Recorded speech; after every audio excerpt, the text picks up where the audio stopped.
da elite não recebiam educação.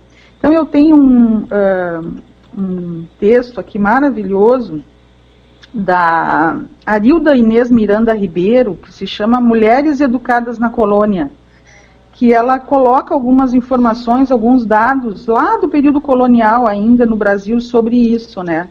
E aí ela traz, por exemplo, a fala de um poeta português muito lido pelos homens daquele momento, o chamado Gonçalo Trancoso. E o que ele dizia? Ele dizia que a mulher não tinha necessidade de ler e de escrever. E, se possível, ela não deveria nem falar. Então, ele diz, afirmo que é bom aquele refrão que diz, a mulher honrada deve ser sempre calada. Vai, a gente está mal nessa, hein? Sim, mas é interessante a gente ver, assim, o quanto foi mudando, né? E no que não mudamos, no que mudamos e no que não mudamos. Mas só para a gente ver, isso não faz... quer dizer, para a história não é muito tempo, quer dizer, ali 500 anos atrás, né? E em razão disso, como as mulheres elas não recebiam educação, elas eram analfabetas, elas não sabiam escrever. Então se desenvolveu nesse período colonial o que foi conhecido como a linguagem das flores. Essa é uma parte bem interessante, bem romântica, vamos dizer assim, dessa questão relacionada ao analfabetismo. Então ela diz aqui que o flerte, né, entre o sexo ocorria frequentemente dentro das igrejas no horário da missa.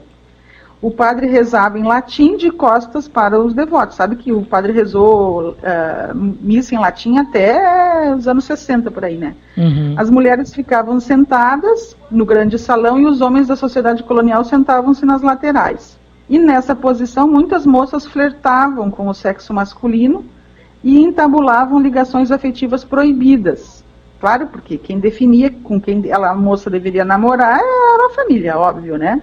E como elas eram, na sua maioria, analfabetas, elas não podiam mandar bilhetes secretos aos seus amores. Criaram, então, outras formas de comunicação. Elas se utilizavam, por exemplo, da correspondência amorosa das flores, ou linguagem das flores, que era uma espécie de código resultante da combinação engenhosa de interpretação simbólica das diferentes flores, construindo uma expressão codificada. Então, por exemplo, quando uma moça se apaixonava por um rapaz indesejado pela família, ela enviava por meio da sua mucama, claro que é uma mulher das elites, né? Levava uma combinação de rosa vermelha com um ramo de trigo, que significava que ela o amava. Ou, quando o ser amado atraía, a moça enviava uma camélia com um ramo de alecrim, que poderia significar seu arrependimento e ódio pela traição. Essa linguagem manteve-se como substituta das letras durante décadas. Com o tempo, os jovens namorados envelheceram e tornaram-se pais, e a linguagem teve o seu código comprometido. Essa ciência transmitida de geração em geração tornou-se objeto de mofa, né, de gozação, quando os progressos da educação feminina substituíram então pela escrita. E veja que até hoje a gente tem um pouco essa codificação nas rosas, né? Rosas vermelhas. Até moda, né? É uma questão de paixão, rosas vermelhas, enfim, aquela coisa toda, né? Então, é muito interessante para ver como a mulher encontrou outra forma de se comunicar diante desse analfabetismo que ela tinha nesse período, e veja bem, até mulheres da elite, né? Claro que nós vamos ter exceções, né? Exceções de mulheres letradas e de mulheres que foram realmente muito importantes. Eu vou dar 2 exemplos aqui no período colonial. A Dona Ana de Pimentel, que era a esposa do Martim Afonso de Souza e que foi o presidente da capitania de São Vicente, que chegou a administrar a capitania no lugar dele quando ele esteve fora, né? A Dona Ana Pimentel. E também a Dona Beatriz de Albuquerque, que era a esposa do Duarte Coelho, que governou Pernambuco também. Quando ele teve que voltar para Portugal, foi ela que né, uma mulher preparada, enfim, letrada, que conseguiu levar muito bem a administração da capitania. Mas era muito comum as mulheres serem enganadas pelos homens, exatamente, assim, em questões de dinheiro, coisas assim, exatamente por não terem instrução, né? E aqui, vindo aqui para o Rio Grande do Sul, a gente vai ver também que que a instrução das mulheres também é muito, ela é muito demorada, assim, ela vai levar muito tempo para chegar nas meninas, né, nas mulheres. E aí tem uma situação que é bem interessante, que as moças, né, elas são alfabetizadas, sempre separadas dos meninos, obviamente, só podia ter escolas mistas aonde não houvesse professor. Então, tipo assim, no interior e tal, aí sim se permitia que a escola fosse mista, ou seja, que se misturasse meninos e meninas, né? Porque não tinha outro jeito, faltavam professores. A falta de professores, né, só homens podiam ser professores no início, né, e depois, sim, eles vão começando a aceitar que as mulheres também se candidatem ao magistério.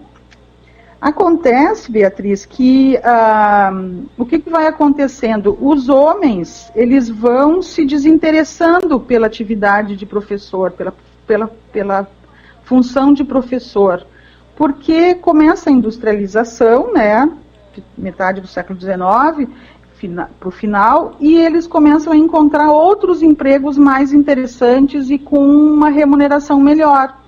Então começa a faltar professores nessas escolas. Tá me ouvindo, Beatriz? Claro. Estou ouvindo um eco. Não, estou te ouvindo. E aí o que acontece? Com essa falta de professores, então, já que os homens não estão interessados no magistério, é criada, então, a escola normal, justamente para que possam ser formadas também mulheres para o ensino. Então, o magistério é considerado, né, a primeira, vamos dizer assim, uma das primeiras profissões a qual foi permitida a entrada das mulheres. E era uma mão de obra barata e, tipo assim, a professorinha, exatamente, né? A esposa do delegado era quase isso, uma profissão, uma coisa meio, tipo assim, padre, uma missão, né? Exatamente, Beatriz. No início, a escola normal existia, mas nem todas se tornavam professoras. Era aquilo que a professora Guacira Lopes Louro fala, do curso espera marido. Que as pessoas acham muito engraçada essa expressão, mas ela existiu até... não faz até o início, esse século. Ela entrevistou, inclusive, mulheres, né, que ainda viveram essa situação, mulheres hoje com bastante idade, claro. Então, ou seja, as meninas iam para esse curso, elas frequentavam o curso, mas elas não tinham um objetivo inicialmente profissional, elas ficavam ali, como a expressão dizia, esperando o marido. No momento que elas casassem, elas iam abandonar completamente o ofício, né, e o estudo, vamos dizer assim. E tinha aquelas que continuavam. Então, a Guacira, ela entrevista uma das professoras, que agora vai me faltar o nome dela, mas ela faz isso, ela relata isso na sua entrevista, dizendo que ela era muito feia, olha só, que ela era feia e até meio defeituosa. E que então o pai dela incentivou ela a estudar, porque como ela era feia, ela não ia conseguir casar. Olha que horror. Olha a situação dessa professora, que depois, claro, foi uma professora por muitos anos, né? Mas, ou seja, aquela ideia de que a mulher se formava, né? E tudo que ela aprendia era para o lar, era para a futura casa, era para o futuro marido e seus filhos. Ou seja, esse era o universo por onde ela deveria navegar, vamos dizer assim, né? E não deixa de ser uma espécie de distopia da própria Damares, né? Quer dizer, a princesa, a mulher usa rosa, o menino usa azul. A gente vê que vamos dizer assim, ó, que do ponto de vista das ideias e dos lugares que a mulher, né, já avançou, essa ideia de determinar espaços específicos para a mulher, usa rosa, é uma né? Volta ao passado, né? Exatamente, voltamos aí ao passado em termos das ideias, né? Em termos das ideias, porque eu acho difícil que algumas das mulheres impossível, seguem a Damares estejam em casa, numa vida recatada e do lar. Elas estão trabalhando, na verdade. Né? Não, se bem que essa família já surgiu entre as famílias mais religiosas. Tipo crentes Sim. e tal, já tem essa personagem. Ainda não é como já foi no passado, mas já existe. Aquela não é menina, totalmente ultrapassada, vamos dizer. Ainda tem mulheres, tu quer dizer, ainda tem mulheres em casa e estão sendo reproduzidas. Cujo marido não permite que saia, né? E que a família está reproduzindo o que foi feito lá no passado. Exatamente. Então, veja que nesse momento aí, as meninas e os meninos na escola normal, eles aprendiam coisas diferentes, olha só, eram dois sexos distintos e a educação era diferente na mesma escola. Então, os meninos aprendiam álgebra, escrituração mercantil, por exemplo, para, né, se virar na vida, né? Enquanto que as meninas aprendiam princípios teóricos ligados aos valores, à religião e também os trabalhos de agulha, ou seja, aquela ideia de trabalhar com as prendas domésticas, né? As prendas domésticas. Eu tive ainda, no meu ensino, eu ainda tive, como é que era o nome? Técnicas domésticas. Sim. E aí, assim, aprendi tricô, aprendi crochê. Muitas mulheres passaram, ainda tinha esses resquícios, vamos dizer assim, de uma educação diferenciada entre os meninos e as meninas. Claro que no meu caso, menino e menina aprendia tricô e crochê, mas não deixa de ser um pouco assim essa educação que antes era ligada ao doméstico, né, que permaneceu ainda na educação. E aí vem, com essa questão de que as mulheres, então, faltam professores homens, e as mulheres começam, então, a substituir esses homens, inclusive começa a haver o concurso, então, e as mulheres começam a assumir, o que acontece? Aquilo que tu estavas justamente mencionando, Beatriz. O magistério, ele passa a ser considerado como algo feminino. Né? É aquilo que nós chamamos de feminilização do magistério. E aí nós começamos, então, é construído todo um ideário, vamos dizer assim, um imaginário ligado à figura da professora como a figura da mãe. Né?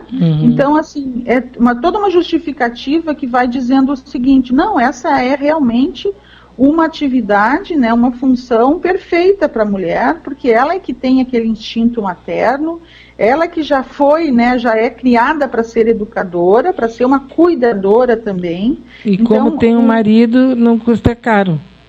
Isso, e aí assim, ela ajuda, né? Ela ajuda, um ajutório. É um salário, exato, é uma ajuda no orçamento, né? E o trabalho do magistério, ele é visto assim, como um sacerdócio. Isso. E a Guacira Louro, ela entrevista essas mulheres e ela mostra, e não precisamos ler o texto da Guacira, podemos só ver na mídia, por exemplo, quando aparece uma greve do magistério.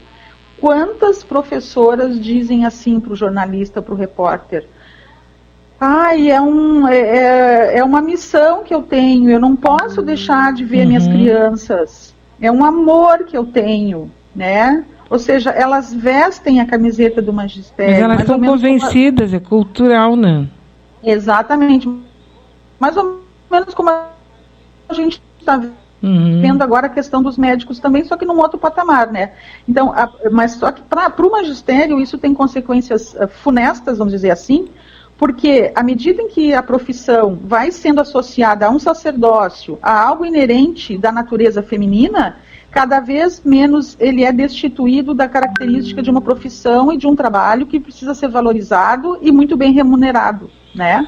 Acho que é essa que é a questão fundamental. Enquanto a professora ela se resigna naquele papel de estar vestindo a camiseta, de estar sendo mãe dos alunos dela, ela deixa de se ver como uma profissional que não precisa dar seu sangue, né?